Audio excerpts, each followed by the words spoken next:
Oke, Bapak Ibu, saudara yang terkasih di dalam Kristus, orang-orang yang punya potensi dan kesempatan, yang dikasih jaminan,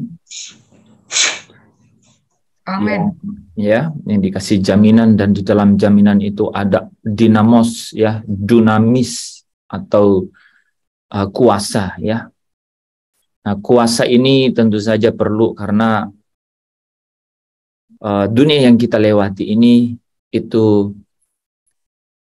ada tiga karakternya, saudara. Yang pertama adalah dunia yang kita tempati ini itu yang dihasilkannya adalah onak duri, gitu, ya.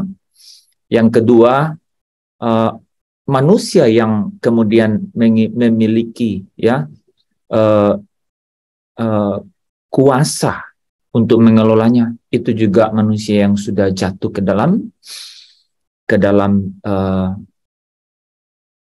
keadaan yang tidak seperti lagi yang semula Allah ciptakan. Yang ketiga adalah karena segala sesuatu itu harus punya risiko, sehingga kesudahannya adalah harus diakhiri. Ya, jadi langit yang pertama, bumi yang pertama ini itu akan selesai. Sekalipun di penciptaan awal itu dikatakan sungguh amat baik. Tetapi makanya Tuhan tidak ciptakan yang lain lagi, saudara. Makanya disebut langit dan bumi yang baru, ya, sesuatu yang sama tetapi berkualitas yang lebih baik, gitu, ya. Kinos, ya, hidup baru, perjanjian baru. Jadi perjanjian baru itu bukan kemudian meninggalkan perjanjian yang lama, ya, tetapi di dalam keadaan yang lebih berkualitas. Nah, kualitasnya apa sebenarnya? Apa kualitas yang dimaksud di sini? Satu kata. Glory. Glory. That's right. Kemuliaan. Itu kemuliaan. Kemuliaan di tempat kemana kita mau pergi. Orang-orang yang juga akan menempatinya, orang-orang benar yang bercahaya seperti matahari. Itu adalah cahaya kemuliaan.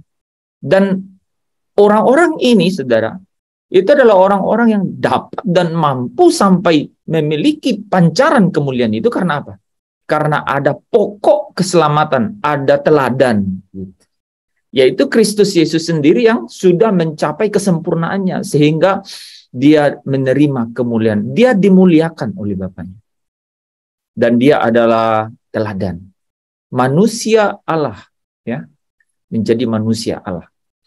Nah, saudara yang dikasihi Tuhan, jadi sah kalau Alkitab bilang kemuliaan Allah itu hilang, gitu. Atau dalam terjemahan lain berkurang, ya, tidak sampai pada yang dimaksudkan, gitu, ya. Nah, bagaimana untuk mengembalikannya, ya? Bagaimana untuk mengembalikannya? Kita sudah belajar banyak mengenai bagaimana setiap karakter kita, ya, itu dapat dibaharui untuk dapat menerima kembali kemuliaan di dalam karakter kita. Nah, itu, ya, itu adalah satu perjuangan yang disebut perjuangan iman, ya, perjuangan iman. Tetapi saudara yang dikasihi Tuhan, ya, rupanya jiwa ini akan terombang-ambing di tengah perjalanan itu kalau roh tidak mengambil kendali utama. Saya ulang. Pembaharuan jiwa, yaitu perlombaan atau pertandingan iman, itu akan mengalami konflik dan kemudian terombang-ambing, saudara. Dia akan mengalami sesuatu yang dapat membuat dia kandas, dapat membuat dia menyimpang, dapat membuat dia patah, gitu, ya. Bahkan dirubuhkan, katanya, ya. Jadi ada sesuatu yang bisa merubuhkan iman itu. Ya, nah itu konteksnya adalah ketika kita membuka diri terhadap ajaran-ajaran yang kemudian memberikan pemahaman mengenai bukan Yesus yang sejati, bukan Injil yang sejati, tetapi yang palsu. Mudah sekali melihat Injil yang palsu dan Injil yang sejati, atau memberitakan Yesus yang sejati atau Yesus yang palsu. Tetapi kita nggak punya kendali untuk kemudian memilihnya. Itu masalahnya. Jadi waktu Paulus katakan, aku tidak, apa yang aku perbuat aku tidak tahu, dia tidak sungguh-sungguh mau mengatakan bahwa tidak tahu. Hanya dia mau katakan, saya tahu tapi saya tidak mampu untuk mengendalikan. Ya, itu hal yang kalau saudara dan saya refleksi diri, ya, we are facing those problems. Kita menghadapi masalah-masalah itu dalam hidup kita sehari-hari. Ya, kita mau jujur, tapi kita nggak mau ekspresikan kejujuran itu. Ya, yang paling sulit dilakukan orang adalah minta maaf. Ya, sulit. Karena di sini tuh banyak multiple minds gitu, berpikiran ganda. Pertama nih ya, kalau saya minta maaf, harga diri saya di mana? Gitu. Kalau saya minta maaf, nanti saya dianggap lebih tidak rohani dong, gitu ya. Misalnya, tergantung kasusnya ya. Kalau saya yang minta maaf, ya berarti saya kehilangan kesempatan untuk pembenaran diri. Ya, bisa begitu kan? Ada banyak hal ini misalnya ya. Nah, saudara, itu adalah konflik yang ada di jiwa kan? Tapi roh berkata lain. Ya. Roh berkata gini, saudara. Meski nyata lagi ku ingini, apapun juga. Nah, saudara bisa bayangkan ya. Jadi dari sekarang tuh sebenarnya kita juga bisa melihat lirik-lirik lagu yang dimensinya itu in spirit dan yang dimensinya itu di dalam dimensi jiwa gitu. Kita bisa rasakan. Ya. Dari mana? Dari liriknya, bukan dari melodinya gitu ya. Ya, tapi dari liriknya. Nah, liriknya itu mengandung nilai-nilai kebenaran gitu. Oke, kebenaran itu yang seperti apa? Kebenaran ini yang benar-benar membuat atmosfer jiwa, pikiran dan perasaan itu, saudara, kosong. Makanya Filipi 2 katakan engkau harus menaruh ya pikiran dan perasaanmu yang terdapat juga di dalam Kristus Yesus gitu. Apa itu? Mengosongkan diri. Mengosongkan diri. Itu spirit dimension. Itu adalah dimensi roh itu. Nah, tadi malam ya kita sudah belajar mengenai bagian ini ya. Bahwa ada dosa yang kemudian melahirkan hukum dosa gitu. Jadi dosa sekecilin sedikit ya. Tapi biasanya kalau dikecilin jadi kurang besar. Oke, coba saya atur sebentar ya.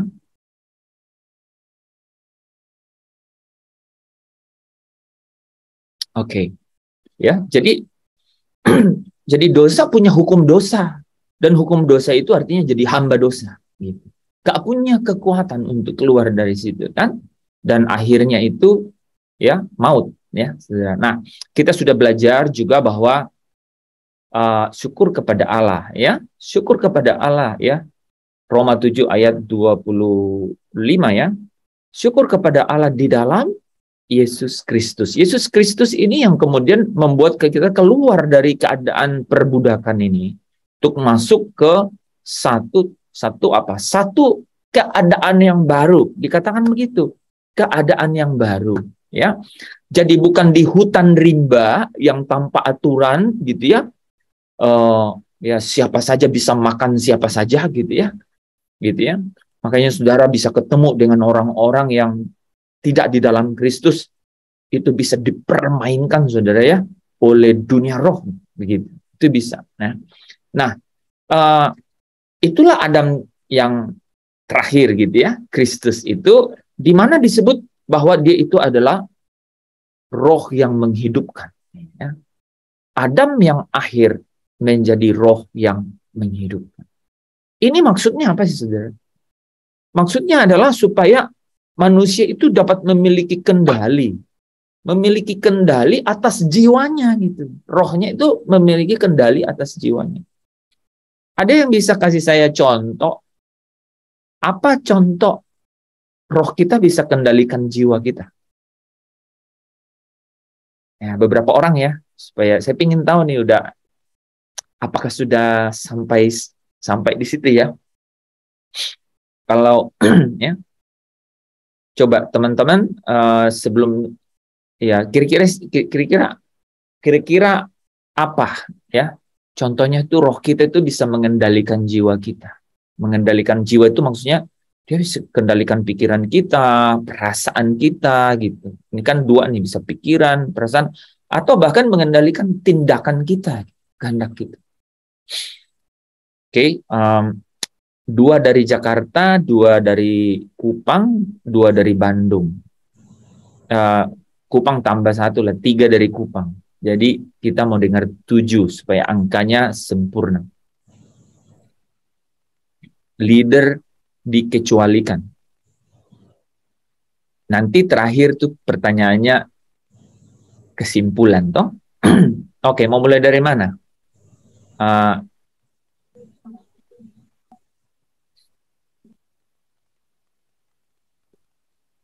Oke, Asnat dulu boleh? Kupang dulu Pak. Nanti Jakarta Asnat sama Rina siap ya. Kupang dulu Pak, dari Kupang dulu. Nanti Jakarta siap Asnat sama Rina.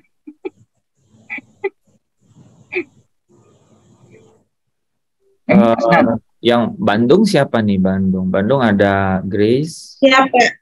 Grace sama atau Sieni bisa nggak? Sieni, Grace sama Sieni ya. Ya. Oke, Grace sama Sieni ya Bandung ya. Oke, kita mulai ibu kota dulu lah, Jakarta. Pak Daniel, saya mulai dengan Pak Daniel. Pak Daniel, pernah dong? Aku pernah tahu ceritanya Pak Daniel. Kira-kira pernah kan? Rohnya itu mengendalikan apakah pikiran atau perasaan atau kemudian tindakannya. Ini yang belum lama waktu ini nih Pak, minta sumbangan. Sumbangan 17 Agustus. Nah, wah baru tuh, gimana tuh?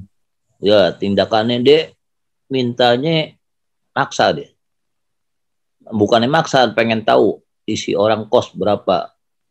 Tindakan saya bilang kamu nggak perlu tahu berapa orang kos itu. Kamu yang penting saya kasih sumbang, udah begitu aja, orang kos jangan dimintakan.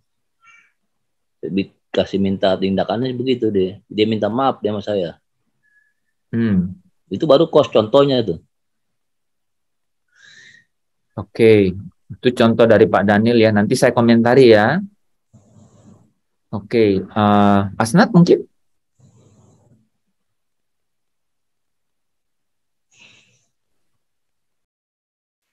Kalau dari saya seperti pikiran saya seperti lagi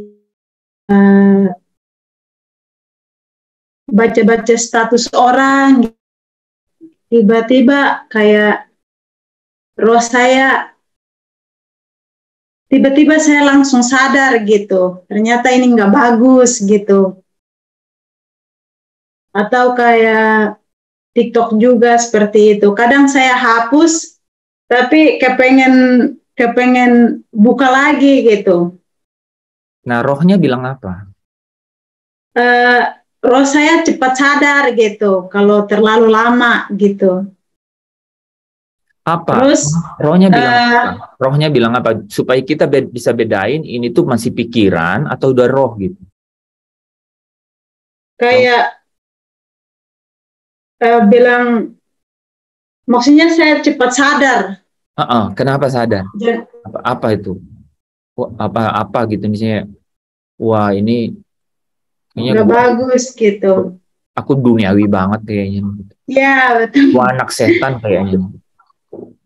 Ya, betul. Sampai kayak Terus, gitu nggak? enggak sampai anak setan sih.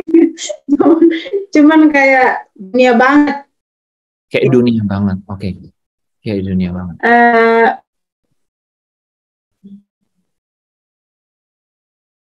Ya, oke. Udah dapat. terus, Ya, eh, terus.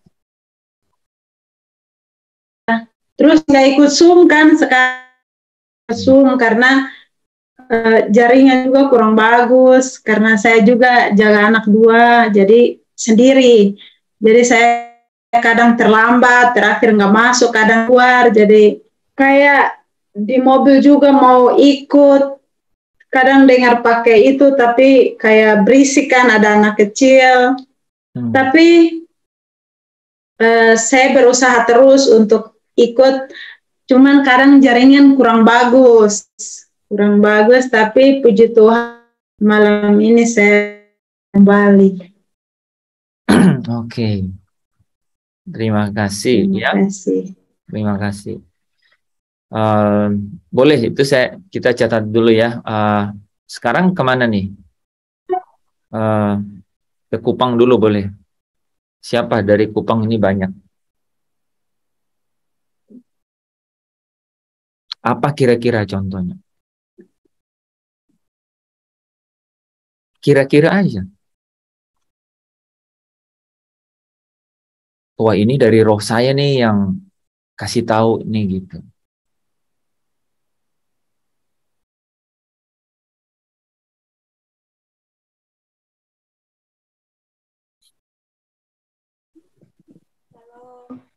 Ya, shalom. Oke, sudah kedengaran. Baik, terima kasih atas waktu dan kesempatan yang diberikan. Pertanyaannya, roh mengendalikan. Pertanyaannya, roh mengendalikan jiwa. Saya pernah merasakan hal tersebut. Mungkin saya sudah pernah kesaksian di sini. Di sini saya merasakan waktu saya ke kampus dan mengumpulkan tugas. Selesai mengumpulkan tugas pada waktu itu tepat pada hari Sabtu. Saya tidak tahu kalau hari itu ada sel grup, dan itu pertama saya masuk ke Alekesa, dan saya tidak tahu kalau hari itu ada sel grup. Terus saya selesai kumpul tugas, teman-teman saya mengajak saya untuk makan, tapi dalam hati saya bilang saya harus pulang ke kos. Setelah itu mungkin saya merasakan kalau roh bekerja dalam diri saya. Jadi saya pulang ke kos, sampai di gerbang saya dengar ada menyanyi di kos. Jadi saya merasakan roh bekerja, roh bisa mengendalikan jiwa saya. Terima kasih. Ya, tapi rohnya bilang apa?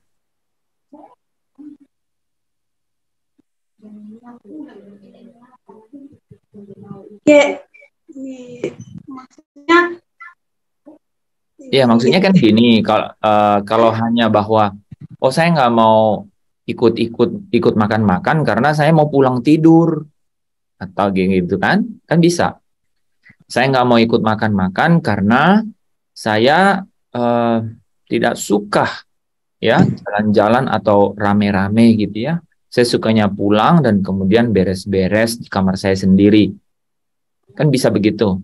Harus jelas, ya kan? Rohnya bilang sesuatu nggak? Misalnya tuh yang Asnat tadi tuh. Asnat bilang gini, aduh kamu duniawi banget. Nah itu pasti dari Roh Kudus. Rohnya itu mengendalikan. Kamu duniawi. Gitu. Jadi pada saat itu saya juga mau sekali untuk ikut makan, tapi dalam hati saya bilang harus pulang. Saya juga tidak tahu saya pulang ini untuk apa. Oke. Iya. Dalam hati saya bilang harus pulang. Harus pulang. Oke. Kita parkir dulu di situ ya. Harus pulang. Jadi kemungkinannya, teman-teman, kemungkinannya jadi tidak suka ikut dengan, karena melihat bahwa kalau ikut makan-makan rame-rame seperti itu sudah punya persepsi gitu ya, sehingga dia tidak ikut. Saya mau tanya, apakah Yanti dalam memikirkan itu sempat kepikiran bahwa sepertinya ini tidak disukai Tuhan gitu? Enggak juga. Oke. Nah, itu bisa six sense aja berarti gitu ya. Jadi kita harus jelas benar-benar mana sih yang sebenarnya roh kita ini yang sudah seirama dengan Roh Kudus yang mengendalikan. Gitu. Contoh tadi itu ya yang Asnat bilang. Setelah dia lihat-lihat misalnya medsos begitu ya, atau lihat status orang, kemudian dia bilang, waduh, gue ini kayaknya dunia. Nah iya, orang yang dunia, dia bilang apa? Orang yang mengasihi dunia itu kasih Bapa tidak ada di dalam dia.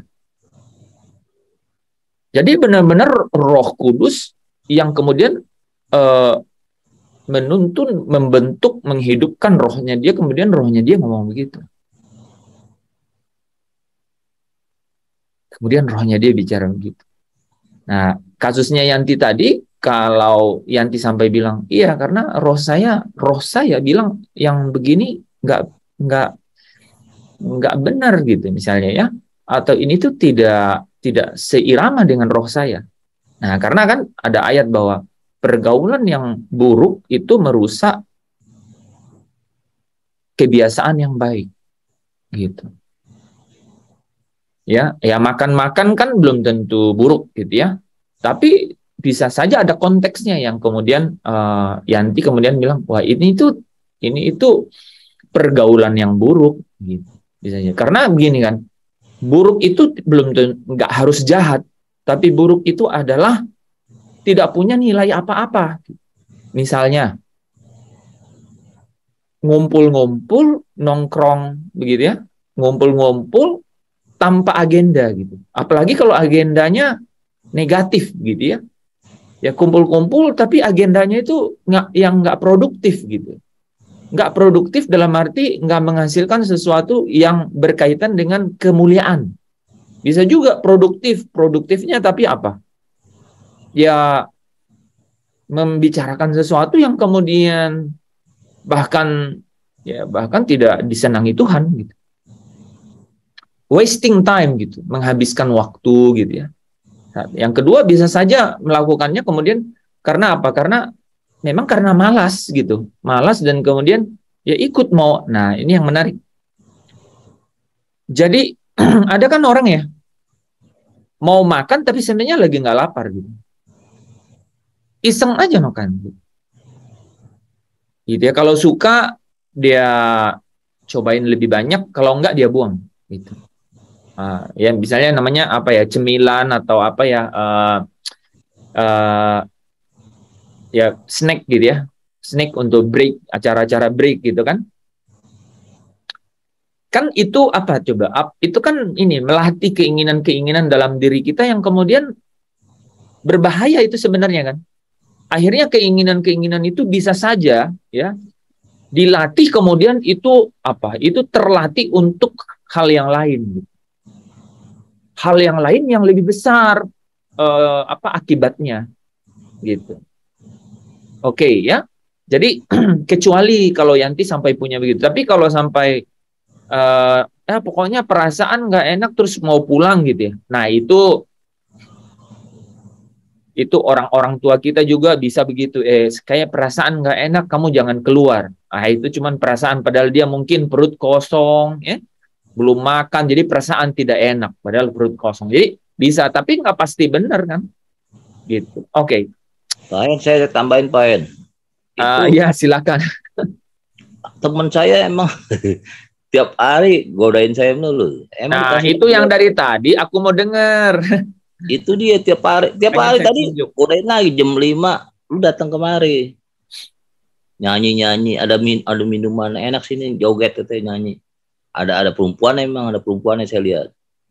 Tiap hari. Lihat dari mana? Di video call. Kan di video call ke video saya. call. Iya. Saya tolak. Kayaknya Roh Kudus saya kuat kayaknya. Ya, saya bilang enggak lah. Nah, itu yang saya mau dengar dari tadi, makanya saya langsung tunjuk Bapak karena saya tahu. Nah, itu tuh roh Roh Kudus. Karena nggak mungkin nih, itu penting sekali tuh. Iya. Ya, natur. Kemarin kita ngomong ya, natur itu apa? Tabiat itu apalagi satu? Kodrat ya. Tabiat dosa, natur dosa, kodrat dosa gitu. Ya. Nah, itu pasti saya nggak mau bilang lagi nggak mungkin. Pasti dia memprovokasi. Itu kata-kata itu teman-teman ingat aja. Itu tabiat, kodrat, natur dosa yang ada dalam anggota tubuh itu pasti memprovokasi. Kalau ada hamba Tuhan yang bilang itu sebelum kita kenal Kristus, coba tanya dia. Kan? Dia WA saya lagi, saya kagak saya lihat aja udah itu. Iya, gitu. Gitu. Jadi ini memang ya, jadi ini ya itu. Nah, tetapi kalau kemudian Pak Daniel merespon dengan, nah kenapa Pak Daniel nolak? Kayaknya udah Roh Kudus Roh Kudus bilang apa? Udah kagak mau duniawi gituan.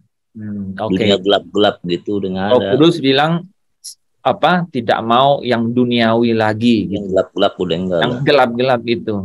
Oke. Itu benar itu. Itu bukan karena dilarang ibu kan gitu. Oh, nggak ada ibu. Nah, okay. Saya mah nggak tahu, bukan nggak tahu Iya. Bisa aja ditipu-tipu lah ya. Bukan nipu, saya udah nggak mau nipu-nipu.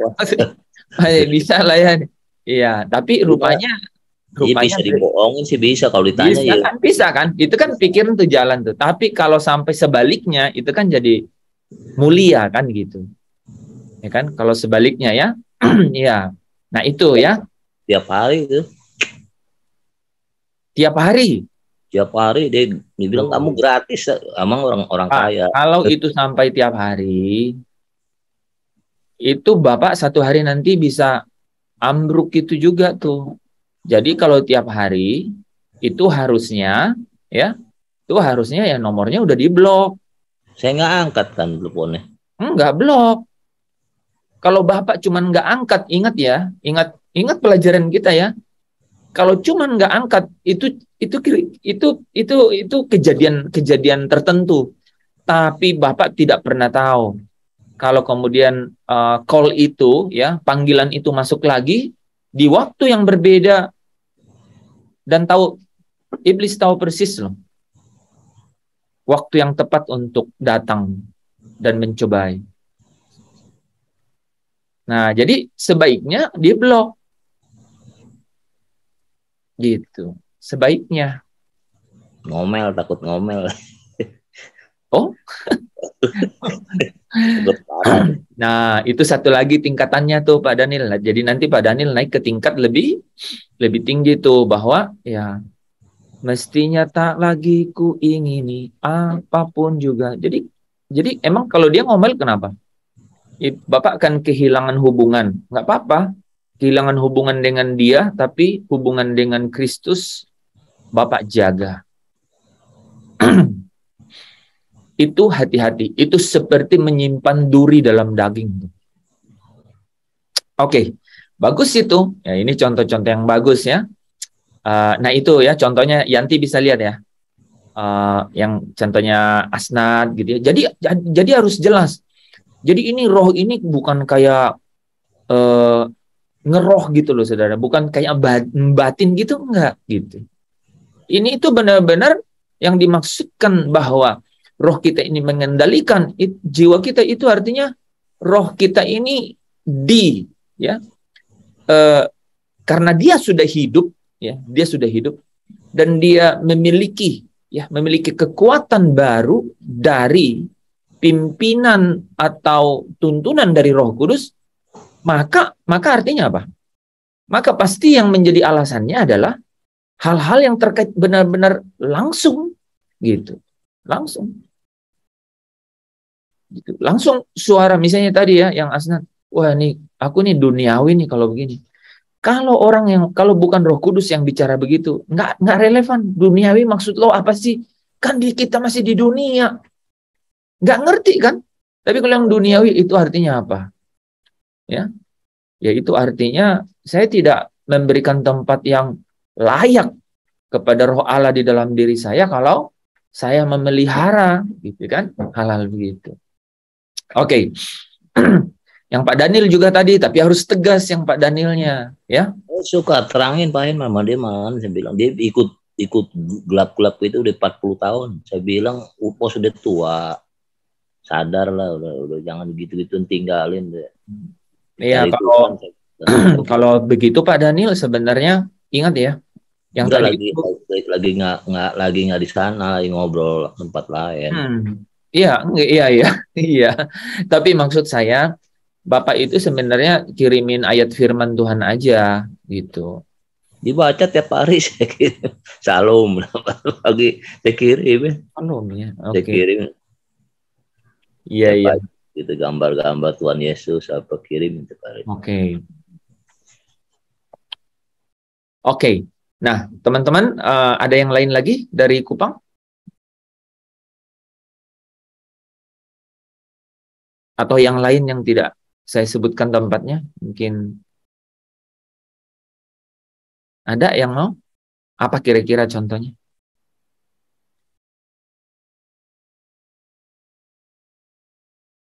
Ya. Oke, silakan.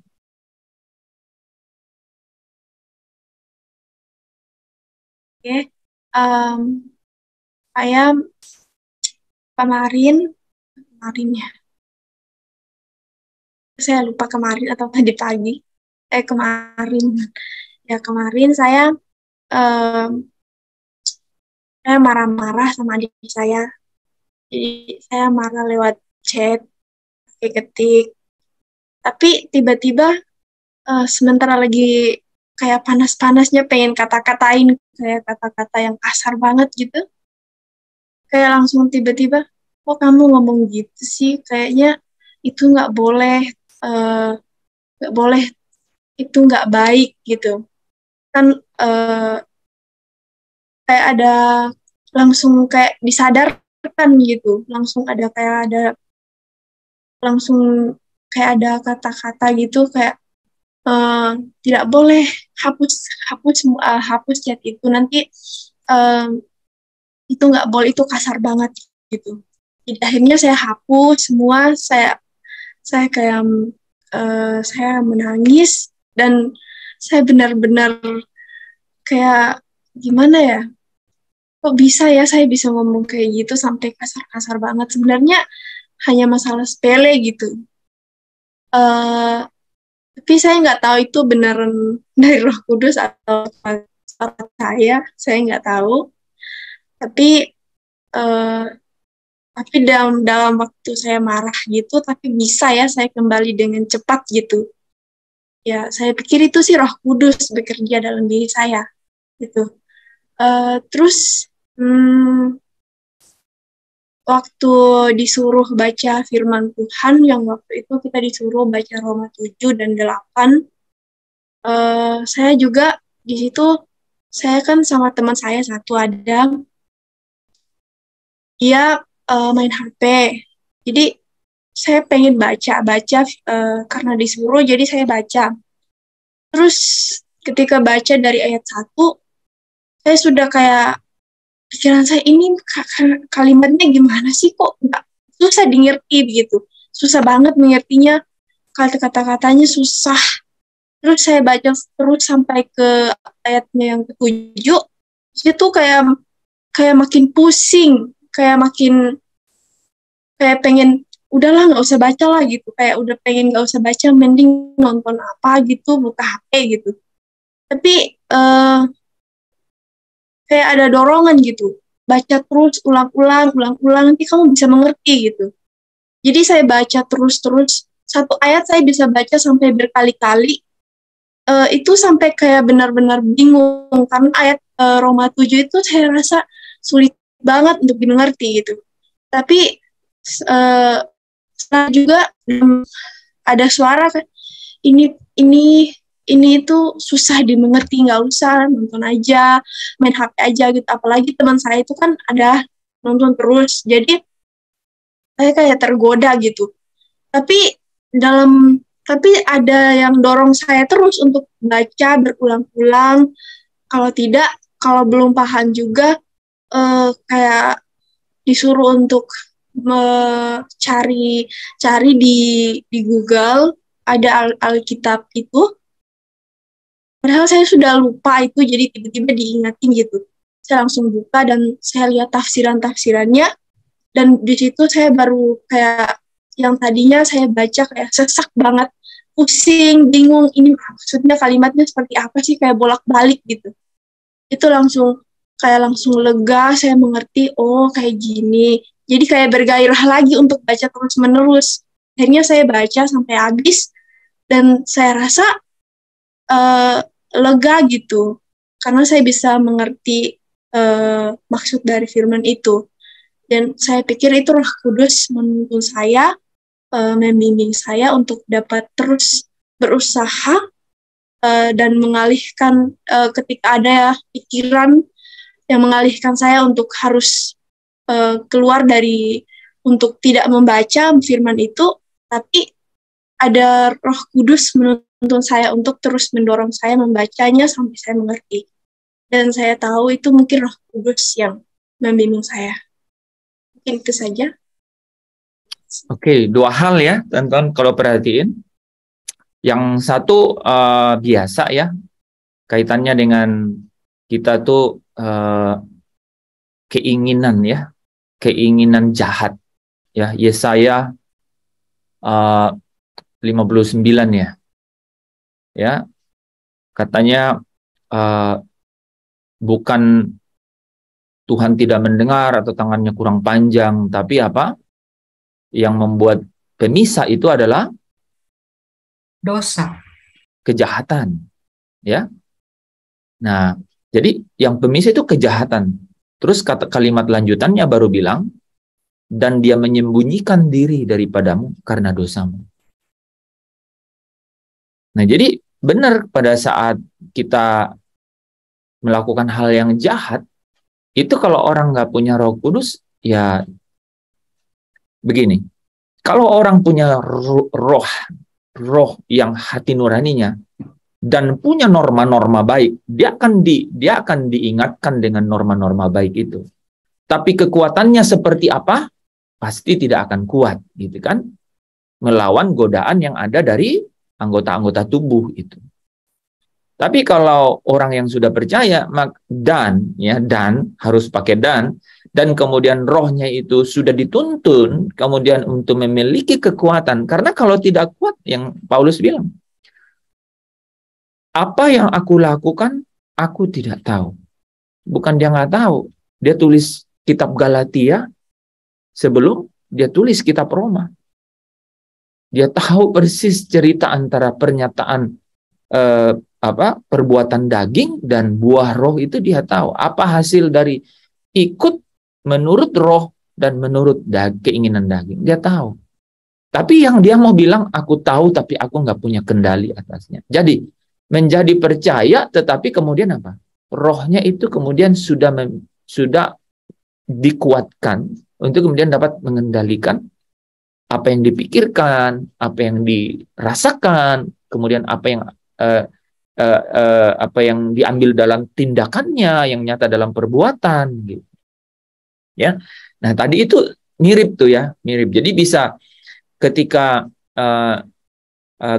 wah saya udah shouting gitu ya, kalau namanya shouting itu udah pakai kata-kata gitu ya, mengata-ngatai gitu ya, mengata-ngatai gitu. Tapi kemudian kok ada suasana batin yang tidak ini gitu, yang tidak damai gitu ya, yang tidak damai. Nah, yang tidak damai. Jadi kalau kemudian itu masih bisa masih bisa dipertanyakan gitu. Bisa saja karena memang kamu orang baik gitu. Jadi ya bukan karena Roh Kudus, tapi memang kamu orang baik. Jadi pas mau ngata-ngatain orang cepat sadar, atau memang karakternya gitu. Berbeda dengan kalau dari dalam roh kita itu bilang begini. Kalau kamu jahat, kamu itu anaknya si jahat. Kamu bukan anak Allah. Roh Kudus itu kayak gitu mainnya. Dia akan ngomong gitu. Jadi jelas gitu.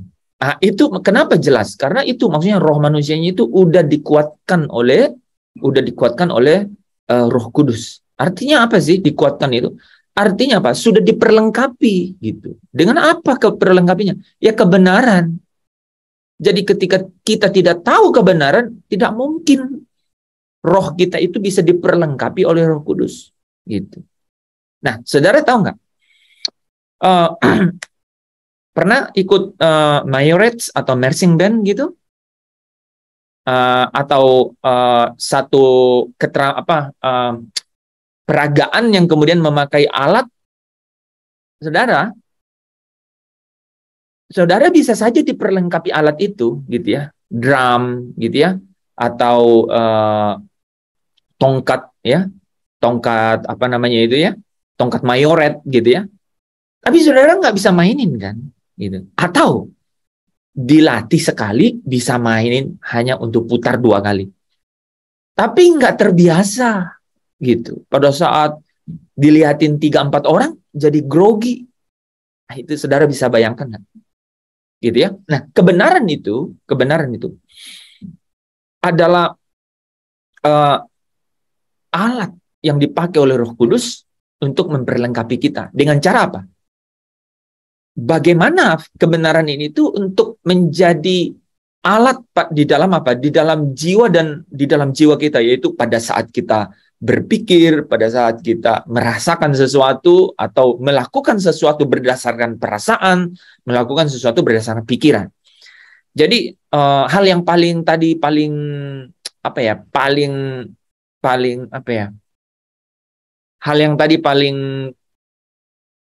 tidak menggambarkan bahwa itu Roh Kudus itu yang disebut Pak Daniel tuh. Ini ada orang yang datang minta misalnya dukungan gitu ya untuk 17-an, terus Pak Daniel malah bilang, "Iya, kenapa, buat apa, urusan kamu, tahu apa untuk itu." Itu paling tidak menggambarkan. Gitu kan? Itu pasti bukan. Yang kedua, yang Yanti katakan itu bisa saja itu pikiran manusia, roh manusia juga bisa bilang begitu. Hanya perasaan saja gitu, perasaan gitu ya, gitu. Jadi kalau Roh Kudus itu, ingat ya, kalau Roh Kudus itu yang sudah menguatkan roh kita, dasarnya pasti firman Tuhan. Oke? Amin bilang, amin. Ya, amin. Dasarnya harus pasti firman Tuhan. Sampai gini, ada ayatnya enggak itu tadi kata-katanya tuh? Misalnya gitu. Ya, tadi yang saya coba gali dari yang Asnat itu kan. Jadi lu duniawi banget. Nah, itu pasti itu Roh Kudus tuh. Ya. Kalau kau dunia, maka kasih Bapa tidak ada di dalammu. Kalau engkau mencintai, bersahabat dengan dunia, mencintai dunia, maka kasih akan Bapa tidak ada di dalammu. Itu. Nah, saudara, kekuatan ya, atau yang tadi Vanes cerita itu ya,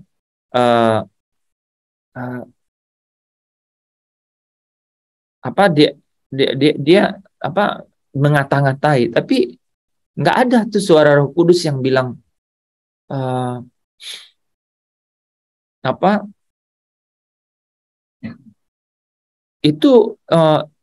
itu adalah perbuatan jahat gitu. Nah, itu bisa saja sebenarnya hanya dari jiwa yang, ya, kalau ngata-ngatain orang kan banyak orang yang tahu bahwa itu tidak baik. Nggak harus firman Tuhan kan, gitu. Ya kan? Gitu kan? Jadi dorongan hati juga bisa gitu. Tapi kalau Roh Kudus itu yang menguatkan itu, nah begini. Bahkan kalau Roh Kudus yang bekerja itu mungkin baru mulai dengan kata pertama, udah stop gitu. Nah, lihat aja, apakah dengan kata pertama terus emosi terus itu tambah terus. Nah, itu. Kalau sampai Roh Kudus yang kerja itu kata pertama itu langsung diingatkan dengan firman Tuhan, itu kalau memang kuat Roh Kudusnya yang sudah menguatkan roh kita, itu stop. Dan ada satu yang paling penting. Kalau itu Roh Kudus ya yang sudah menguatkan roh, itu kita itu datang minta maaf ke orang. Minta maaf sampai kehilangan segala-galanya. Saya kasih contoh ya teman-teman. Saya memang sudah memperhitungkan untuk melakukan sesuatu yang saya bilang kemarin, ya. Saya tekan satu tombol ya dengan bilang mengirim hanya email dengan kira-kira terdiri dari 10 kata ke Amerika. Dan email saya itu kayak menekan tombol untuk kemudian berita yang panjang itu dikirim ke seluruh dunia. Sampai didengar di Indonesia gitu. Tapi saya sudah tahu gitu. Saya sudah tahu bahwa akibatnya akan begini. Nah, benar saja 2 hari kemudian saya langsung dapat telepon. Dan saudara tahu, karena saya tahu bahwa itu perbuatan yang memang tidak terukur, gitu ya, tidak terukur ya. Maka saya minta maaf ke semua orang. Saya kirim semua ke direktur-direktur, ke semua orang-orang tinggi loh. Saya bilang I do mistaken gitu. Saya salah, saya keliru, saya bilang saya keliru gitu. Ini adalah miscommunication gitu. Ini komunikasi yang seharusnya tidak terjadi. Ini harusnya lebih terukur gitu ya, lebih teliti gitu. Nah itu. Kalau bukan Roh Kudus yang suruh, dan Roh Kudus bilang secara jelas, kan dia bilang ngomongnya gini. Nih coba ya teman-teman. Pada saat kita meminta maaf, Roh Kudus bilang gini, apalagi yang kamu harus pertahankan? Kan tidak ada yang kamu harus pertahankan. Itu kata-kata yang sudah pasti Roh Kudus yang kuatkan roh kita. Nggak ada yang lu perlu pertahankan. Apa?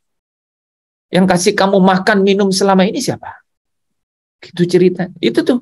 Roh Kudus bilang begitu. Gitu. Nah, itu bisa jelas gitu. Dan itu kekuatan. Itu rohnya tuh kuat gitu. Oke.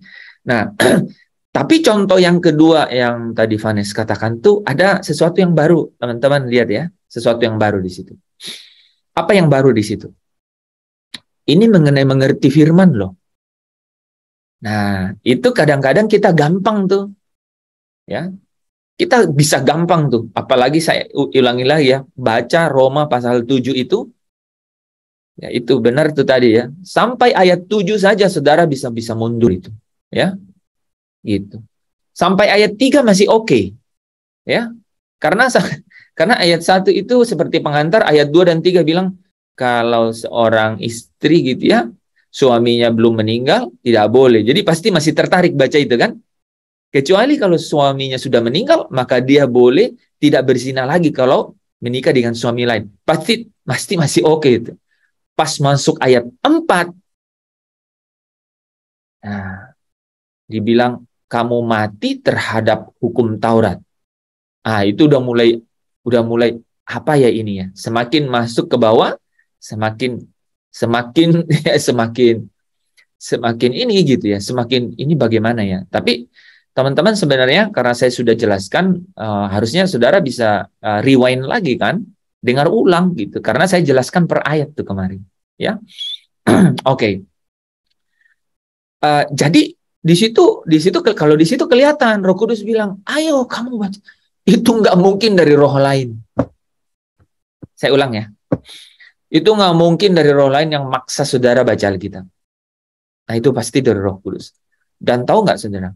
Kalau sampai ada roh di dalam diri saudara yang maksa saudara baca Alkitab, itu ciri-ciri roh saudara itu sudah semakin kuat. Gitu. Oke? Ya.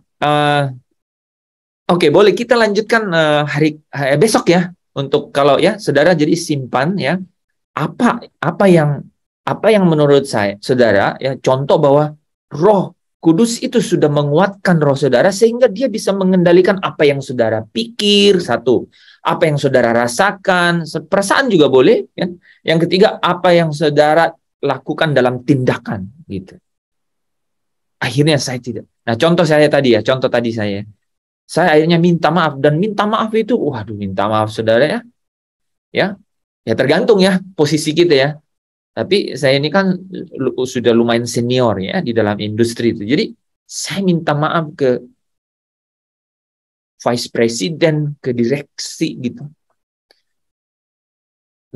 Nah, itu adalah tindakan di mana roh kita bilang, enggak kan, kamu tidak perlu mempertahankan apa-apa kan. Ayo lakukan kan gitu. Ya, rendah hati dan kemudian minta maaf. Nah, ya. Banyak orang yang melakukan mistaken ya, kekeliruan, gak minta maaf. Jadi tidak ada jalan keluar. Nah, apa yang paling menjadi masalah, saudara? Kalau tidak minta maaf, itu hubungan nggak lancar. Gitu. Memang seketika itu down gitu, shock gitu, chaos gitu ya, tiba-tiba dingin gitu. Tapi lama-lama setelah orang minta maaf itu, lama-lama itu bisa pulih kembali, gitu, pulih kembali. Nah itu terjadi tuh, saya lihat itu kemarin tuh, akhirnya orang tuh malah, yang menarik adalah malah orang lebih awal, karena saya juga diam kan, saya diam, dan kemudian orang mulai menghubungi saya. Orang mulai menghubungi saya. Yang lebih menarik adalah gini, orang pertama yang menghubungi saya, dia chat WA, tapi kan WA-nya saya nggak baca, karena kebetulan kita pas lagi Zoom begini. Setelah Zoom saya lihat dong, saya kan udah nunggu-nunggu, pokoknya dari semua arah nih saya tunggu nih balasannya apa kan, WA saya. Satu kali dibalas, tiba-tiba saya ngelihatnya, tapi WA-nya dihapus. Kebayang nggak? Ya kan? Kebayang nggak tuh? Ya. Jadi saya nunggu apa ya kira-kira responnya ya. Tiba-tiba satu WA ada yang masuk, tapi saya belum sempat baca karena kita lagi Zoom. Setelah Zoom saya baca, saya lihat, tapi terhapus WA itu. Saya kan jadi mikir-mikir, ini apa isinya dong ya? Saya balas. Saya menjelaskan ulang lagi. Saya minta maaf gitu. Tapi tahu nggak teman-teman? Paginya itu dibalas begini. Sebenarnya Pak Hen, sebenarnya saya mau ngajak ketemu, mau bicarain mengenai 1, 2, 3, 4, 5 mengenai yang bisnis ini. Oke. Berarti sebenarnya itu udah cair gitu ya. Nah, itu kan menarik. Ya, akhirnya slowly gitu ya, slowly satu persatu. Nah, saudara, itu hasil dari contoh ya, bahwa ketika Roh Kudus itu menguatkan roh kita, itu artinya kalau Roh Kudus menguatkan roh kita itu jadi seirama. Artinya apa? Suaranya itu mirip dengan suara Roh Kudus. Suara Roh Kudus itu apa? Lembut. Suara Roh Kudus itu apa? Mengenai apa? Kebenaran. Kebenaran. Oke? Jadi jelas. Lu dengar apa? Tadi pokoknya ada deh dorongan-dorongan. Itu nggak pakai dorongan kalau Roh Kudus. Roh Kudus itu ngomong gitu. Dia ngomong. Dan dia ngomongnya apa? Lewat mana? Ya roh ngomong gimana? Ya kayak Yohanes berapa? Yohanes 3 ya. Ya engkau tidak tahu angin datang dari mana dan kemana ia pergi walaupun engkau dengar bunyinya gitu. Itu roh tuh seperti itu. Jadi apa? Ya dia tentu saja berbicara lewat pikiran lagi. Gitu. Pasti gitu. akan manifestasi lewat perasaan lagi gitu. Oke. Teman-teman, saya sangat senang malah ya dengan ini tinggal 20 menit tapi saya senang malah di cerita kita yang barusan itu. Itu lebih praktis ya, lebih realistis gitu ya, lebih praktis gitu. Jadi ingat apakah ya di dalam kehidupan kita itu roh kita itu sudah semakin kuat? Buktinya apa? buktinya dia akan seirama dengan Roh Kudus. Mungkin dia belum seirama, tapi dia sudah terbiasa. Jadi tingkatannya begitu. Pertama, yang paling tinggi itu dia seirama. Di bawahnya apa? Dia terbiasa. Orang kalau terbiasa masih bisa ini ya. Masih bisa ya. Salah-salah 1-2 gitu ya. Tapi yang di bawah lagi apa? Diperlengkapi. Nah, artinya apa? Kalau dia diperlengkapi, terbiasa, seirama, artinya diperlengkapi, terbiasa, dan seirama dengan apa? Ngomong aja gini, saya bisa baca, lagi lihat di mulut. Nggak apa-apa, nggak kedengaran. Dengan seirama, diperlengkapi, atau terbiasa, atau seirama dengan Kebenaran. kebenaran ya. Kebenaran. Dengan kebenaran. Jadi, ingat ya, firman Tuhan bilang, Roh Kudus itu tidak bicara dari dirinya sendiri. Tapi, apa yang telah kukatakan kepadanya. Itu Yesus bilang begitu. Yaitu apa? Firman. Jadi jangan bilang, kayaknya roh, apa ngomongnya? Ada ayatnya enggak? Gitu. Ini bukan dunia magis gitu, enggak. Jelas sekali. Jelas. Roh Kudus itu bicara dari kebenaran. Nah, cuman kalau saudara nggak tahu kebenaran, nggak tahu ayatnya, terus ngomong sama pendeta, itu bisa terjadi sih. Gitu ya. Terus pendetanya bilang, oh itu adalah Yohanes 1 ayat 12. Misalnya gitu ya. Bisa. Bisa ya. Tapi saudara harus bilang benar-benaran apa itu. Gitu. Oke? Nah, poin kedua ini penting. Itu kan prosesnya. Poin kedua ini penting. Itu bukti. Kalau sampai saudara sampai gitu ya, kayaknya roh saya bilang begini, ini aku sedang mengasihi dunia ini, dan itu pasti dibenci. Dan itu artinya saya tidak mengasihi Bapa gitu. Kalau saya mengasihi dunia. Nah, itu artinya saudara, itu roh saudara itu sudah semakin dikuatkan oleh Roh Kudus. Ya. Nah, penguatan oleh Roh Kudus ini tuh tingkatannya ini saudara. Tingkatannya itu pertama diperlengkapi. Kedua itu terbiasa atau hidup ya, atau berjalan dengan roh. Yang terakhir itu adalah pneumakai stoikomen atau seirama dengan roh, gitu ya. Nah, itulah ciri-ciri teknon anak Allah gitu. Nah, ketika kita mulai dengan diperlengkapi, inilah yang orang sebut dipenuhi Roh Kudus. Dipenuhi. Semakin dipenuhi, diperlengkapi, bisa dengan karunia-karunia gitu kan. Gitu. Oke? Dan akhirnya dia itu berjalan di dalam roh atau hidup oleh roh. Itu yang disebut peripateo gitu. Atau apa? Ya ulang-ulang gitu. Dia ulang terus. Mungkin gini ya. Mungkin masalahnya mungkin sudah terlalu lemah gitu rohnya, sehingga dia harus diulang-ulang, dikuatkan gitu ya, bahwa firman Tuhan tuh bilang begini, ya. Oke, ini ada ayat ya, Yohanes 16 ayat 13 sampai 14 ya, di chat itu. Coba siapa yang bisa baca?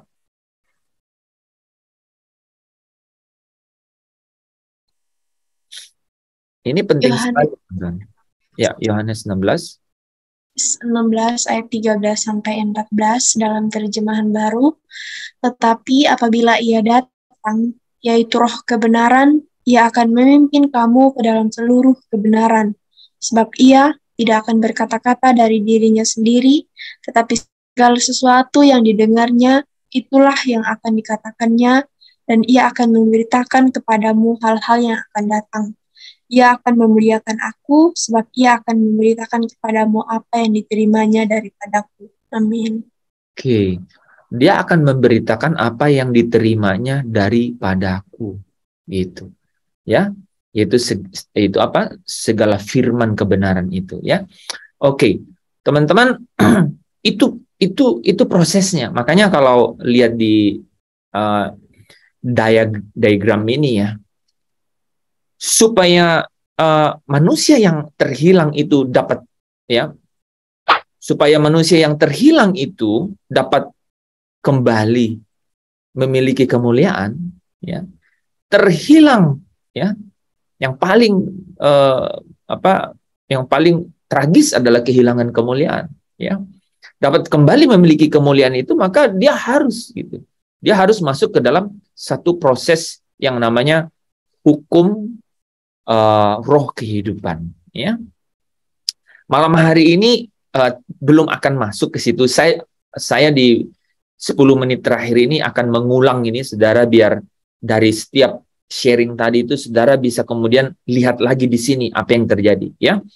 Jadi saudara, memang kalau Kristus tidak mati dan tidak ada penebusan, maka tidak ada cara untuk saudara dan saya itu dimeterai dengan Roh Kudus. Nggak ada caranya. Makanya Bapa setelah mengutus Kristus dan kemudian memuliakan dia, inilah anakku yang kukasih, kepadanya lah aku berkenan. Dan kemudian dari situ dia pergi dan melakukan apa yang dikehendaki Bapa. Setelah dia melakukan apa yang dikehendaki Bapa, dia bilang ke Maria setelah bangkit, dia bilang gini, jangan sentuh aku belum pergi kepada Bapakku. Nah, dia pulang tuh, dia pergi. Dan di situ saudara tahu nggak? Saya kan mencari-cari, ya, kapan ya iblis itu benar-benar diusir, ya, gitu kan? Ya kan, kapan ya benar-benar iblis itu diusir dari surga? Jadi saya sampai pikir itu waktunya. Ketika Yesus bangkit dan kemudian dia pergi kepada Bapa. Disitulah Bapa bilang, see everyone, have your attention, gitu. Semuanya coba perhatikan. Sang anak tunggal, kan gitu, anak domba Allah. Ini dia. Kristus, Yesus, dialah raja di atas segala raja. Dia selesaikan segala sesuatu. Nah, iblis nggak punya tempat lagi dan diusir dari surga. Ya. Oke. Nah, saudara yang dikasihi Tuhan, jadi penebusannya sempurna di situ. Dan kemudian dengan begitulah Bapa meterai, kan? Dah. Setiap orang, ya, yang percaya kepada dia dimeterai dengan Roh Kudus. Karena harus meterai ini jadi jaminan gitu. Jadi jaminan bahwa perjalanan yang panjang ini itu bisa sampai gitu. Nah, saudara yang dikasihi Tuhan, perjalanan ini kan kita sebut pertandingan iman atau perlombaan yang diwajibkan, yaitu pertandingan iman. Tapi saudara tahu kan bahwa iman itu bicara mengenai keselamatan jiwa. Oke, 1 Petrus 1 ayat 9. Saya ulang, ya. Iman itu bicara mengenai keselamatan jiwa. Keselamatan jiwa itu artinya apa sih? Jiwanya dibaharui untuk serupa dengan Kristus, kan? Nah, rupanya dinamika menjadi serupa dengan Kristus itu, waduh, seperti Paulus bilang, apa yang ku perbuat, aku tidak tahu. Yang ku kehendaki, katanya, yang ku kehendaki, yang ingin kulakukan, tapi yang kulakukan adalah yang aku benci. Yang baik ingin kulakukan, tapi yang jahat selalu ada pada. Ya, itu di bagian akhir. Tapi yang paling menarik kan apa yang baik yang ingin kulakukan, tapi yang kulakukan adalah apa yang ku benci. Dan sampai dia bilang, itu artinya dosalah yang melakukannya di dalam aku. Nah, gitu. Ya. Jadi ini bukan mengenai, jadi saudara, kita bisa bicara iman gitu. Sampai orang tanya begini, Pak, ada orang beriman top sekali, TOP, BGT begini. Tapi, saudara, kenapa? Karena apa? Ini bukan, Paulus cerita bahwa bukan masalah biasa. Kenapa? Karena apa? Kodrat dosa di dalam anggota tubuh menjadikan manusia itu jadi tawanan dosa. Dan roh itu penurut. Wah, kebayang nggak? Roh itu penurut. Tetapi kalau roh memang penurut, kenapa dia nggak menuruti keinginan Roh Kudus? Saya ulang, ya.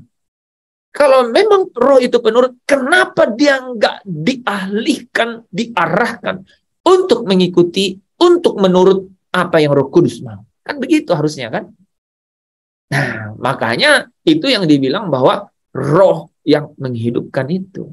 Oke, sehingga saudara, ketika orang ya masuk ke dalam kerajaan Kristus, dipindahkan gitu ya, sudah dimeterai dengan oleh Bapa, maka dia ditenggelamkan dalam penguasaan. Itu yang dibilang dibaptis. Ini yang disebut dilahirkan dari roh. Ini disebut dilahirkan dari roh. Saudara tahu nggak? Di sepanjang titik perjalanan ini, itu selalu ada kalimat, kalau engkau ingin masuk ke dalam kerajaan surga, atau kalau engkau ingin memiliki hidup yang kekal, itu semua pernyataan itu ada di sepanjang ini. Tapi jangan sampai orang begini ya, misalnya ya, kepada Nikodemus ya, Yesus berkata, kalau seseorang ingin masuk ke dalam kerajaan Allah, dia harus dilahirkan kembali, yaitu dilahirkan dari air dan roh.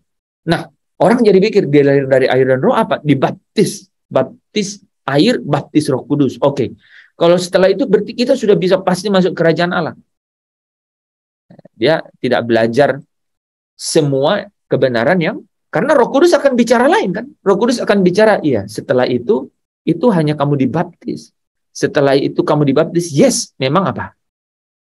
Pikiran kamu bisa terima.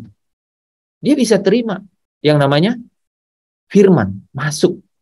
Gitu. Tapi harus melalui satu perjuangan, harus berusaha supaya apa?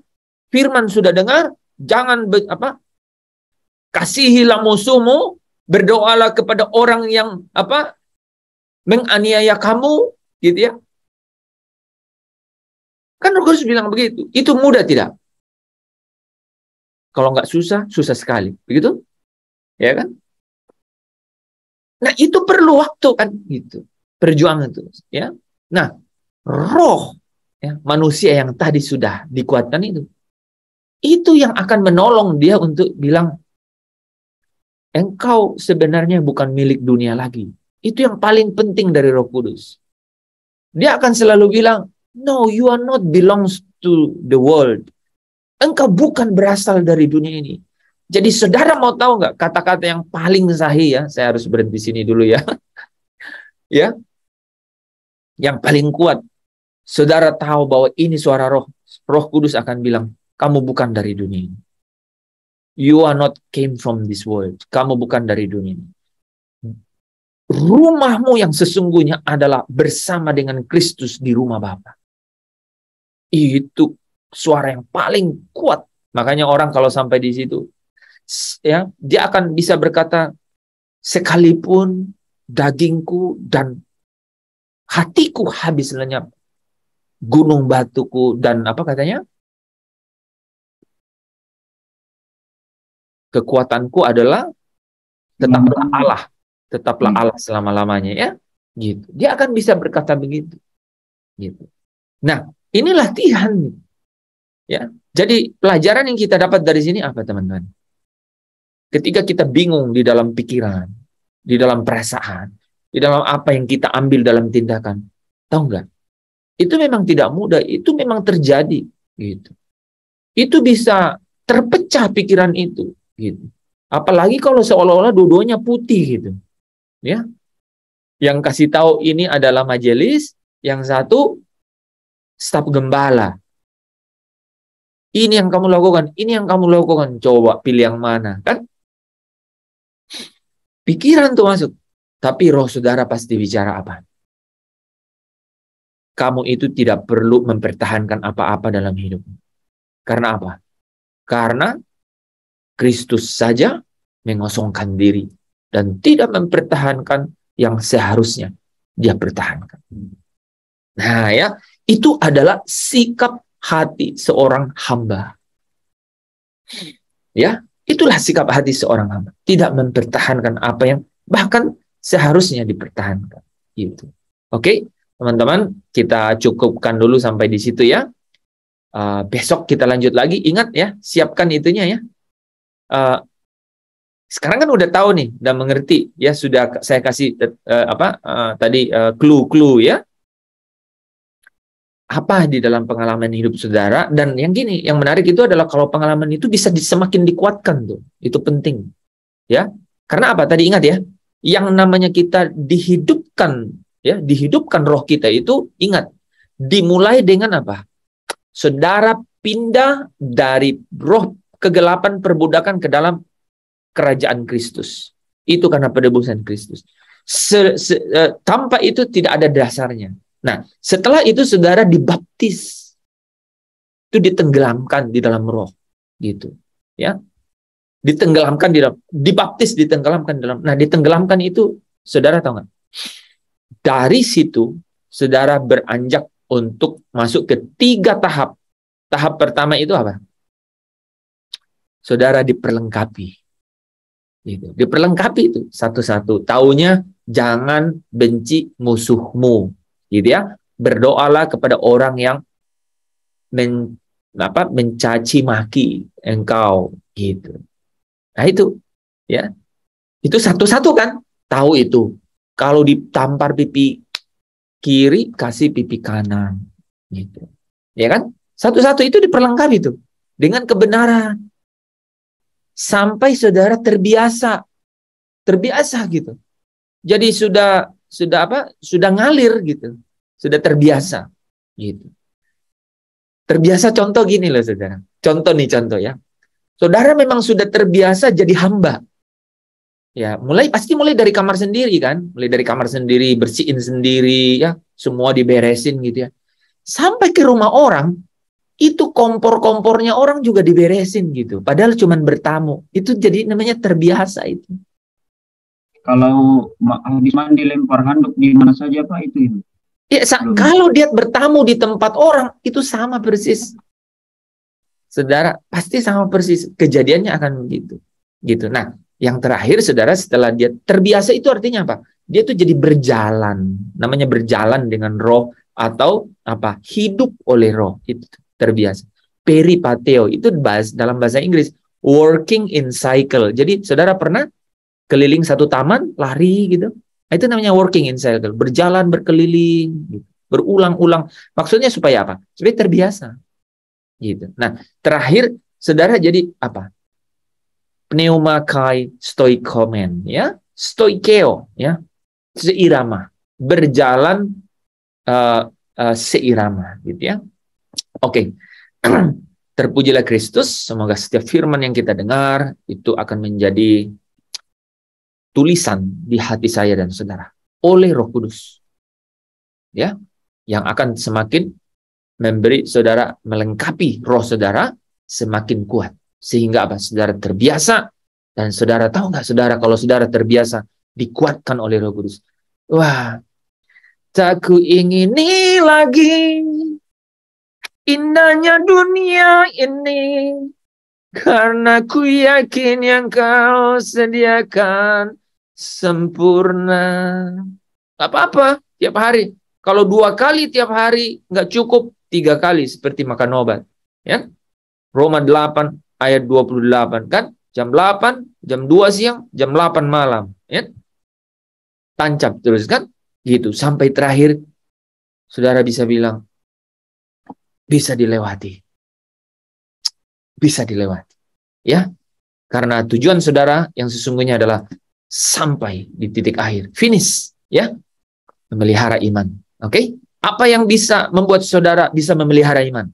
Roh yang sudah dihidupkan. Artinya apa? Dikuatkan, diperlengkapi, hidup berjalan dan seirama. Haleluya, terpujilah Kristus. Mari kita tutup dalam doa.